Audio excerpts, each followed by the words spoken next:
नमस्कार दोस्तों। हमने तो ये बूढ़ा उठाया हुआ है लोगों को शिक्षित करने का, टेक्निकल रूप से शिक्षित करने का। अब वो अलग बात है कौन क्या समझ पा रहा क्या नहीं समझ पा रहा। आज आप लोगों को शुरू में सुबह ये चार्ट दिया गया जिसमें दिखाया गया है कि राइस पॉलिश में कितना कैल्शियम, कितना फास्फोरस आ रहा है और कितना जिंक और कितना आयरन आ रहा है। उसके साथ एंटी न्यूट्रिएंट्स में क्या आ रहा है, जैसे फाइटिक एसिड है, ट्रिप्सिन है। अब अगर हम देखें तो कल हमने बोला था कि हम अगर कैल्शियम फास्फोरस को मेंटेन कर लें तो काफ़ी हद तक सफल रहेंगे। तो हम क्या कैल्शियम फास्फोरस की जो रिक्वायरमेंट है बॉडी में वो 2:1 की होती है। कहने का तात्पर्य है कि कैल्शियम 2 ग्राम होगा तो फास्फोरस 1 ग्राम होगा, इतना हमारी ज़रूरत है। अब हमारे रॉ मटेरियल में फास्फोरस ज़्यादा आ रहा है, फिर भी हम फास्फोरस सप्लीमेंट कर रहे हैं। यही बात नहीं समझ में आ रही कि जब फास्फोरस ऑलरेडी ज़्यादा आ रहा है तो आप सप्लीमेंट क्यों कर रहे हैं। उस फास्फोरस की अवेलेबिलिटी बढ़ा लीजिए और आपको कैल्शियम को बढ़ाना पड़ेगा, जिससे आपके खर्चे घट जाएंगे, क्योंकि कैल्शियम सस्ता प्रोडक्ट है, फास्फोरस महंगा है।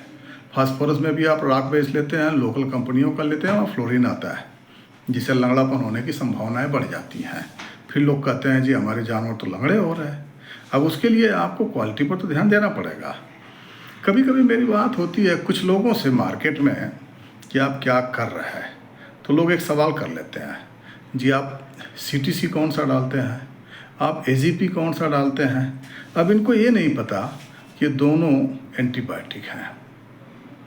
CTC को भी क्लोरोटेट्रासाइक्लिन कहते हैं और यह खास तौर से प्रिकॉशन के लिए तो डाला जाता है, लेकिन स्ट्रेस देता है, इसलिए कोशिश ये करिए कि न डालें, और डालें भी तो बहुत कम मात्रा में। ज़्यादा मात्रा में CTC स्ट्रेस देगा और दिक्कत देगा। दूसरा है AGP, anti bacterial growth promoter. अब ये समझने की चीज़ है, जो चीज़ एंटी बैक्टीरियल है वो ग्रोथ प्रमोटर कैसे है, वो तो बेचने का एक तरीका है। मेरे हिसाब से यह भी ग्रोथ को कहीं ना कहीं चेक करता है। आप समझ रहे हैं कि इसी की बदौलत हमारी ग्रोथ बढ़ रही है, लेकिन हकीकत यह है कि इसकी बदौलत नहीं बढ़ रही है, कहीं ना कहीं गलतियां हो रही हैं, इसको समझना पड़ेगा। CTC AGP को मैं रिकमेंड नहीं करता, हो सकता है डॉक्टर लोग इस चीज़ को रिफ्यूज़ कर दें। अब आई कैल्शियम और फास्फोरस की बात, तो कैल्शियम फास्फोरस को बैलेंस करने के लिए जिस तरह से हमने आपको राइस ब्रान का दिया है, इस तरह से सबका मिल जाता है। आप खोज सकते हैं, नहीं खोज पाते हैं तो गूगल पे खोज लीजिए, किसी साइंटिस्ट से मिल लीजिए। आपके आसपास बहुत से एग्रीकल्चरल साइंटिस्ट होंगे, एनिमल हस्बेंड्री के साइंटिस्ट होंगे, डॉक्टर होंगे, जो लोग बता सकते हैं कि रॉ मटेरियल में अगर हम मेज़ को लें तो मेज़ में कितना फास्फोरस और कैल्शियम आ रहा है, सोया में कितना आ रहा है, उसी हिसाब से देने की कोशिश की जाए ना। क्या ज़रूरत है एक्स्ट्रा देने की।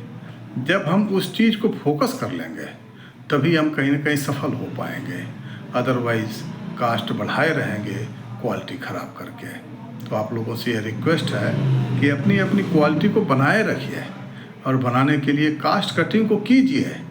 बट हम कास्ट कटिंग कहाँ कर रहे हैं, इंग्रेडिएंट में कर रहे हैं, और कहाँ करना है, सप्लीमेंट में करना है।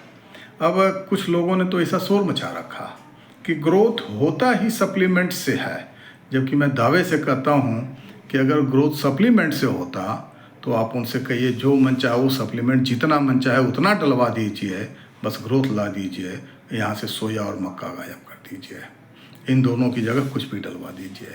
मार्केट में एक शोर आया, प्रोटीएज ले आओ, प्रोटीन बढ़ेगा। कैसे बढ़ेगा? प्रोटीन का यूटिलाइजेशन बढ़ता है, प्रोटीन नहीं बढ़ता। इसके हालात में लोग मिसगाइड हो रहे हैं, और इस गाइड को ही रोकने का मेरा एक प्रयास है, ताकि लोग अपने अपने बिजनेस में रुके रहें। अन्यथा जिस तरह से लोग डेयरी से पलायन कर गए, वैसे ही कुछ दिन में लोग पोल्ट्री से भी पलायन कर जाएंगे। जब तक डॉक्टर साहब लोग उचित राय नहीं देंगे तब तक आप इसको बचा नहीं पाएंगे। करंट सिचुएशन ये आ गया है कि कुछ दिन में अगर लोग नहीं संभल पाए तो पोल्ट्री से पलायन करने के कगार पे खड़े हो जाएंगे। काफ़ी हद तक लोग कर गए, जो बचे वो भी कर जाएंगे, क्योंकि कास्ट बढ़ा के भी हम क्वालिटी इम्प्रूव नहीं कर पा रहे हैं दोस्तों। और हमारा एक ही इरादा है, कास्ट घटा के क्वालिटी इम्प्रूव कीजिए। ना समझ में आए तो टच कीजिए, वहाँ से टच कीजिए जहाँ से आप काम कर रहे हैं। आप उनको वीडियो तो दिखाई सकते हैं कि साहब हम ये सवाल पूछा गया कि अगर हमारे राइस ब्रान में 100 ग्राम में 1.5 ग्राम 1.25 ग्राम फास्फोरस आता है, जबकि कैल्शियम ग्राम में नहीं है, तो आखिर हम इसको उसी से क्यों न फुलफिल करते हैं। हम केवल बैलेंसिंग कर लें तो हमारा काम चल जाएगा। और कृपया आप लोग बैलेंसिंग पे फोकस करें।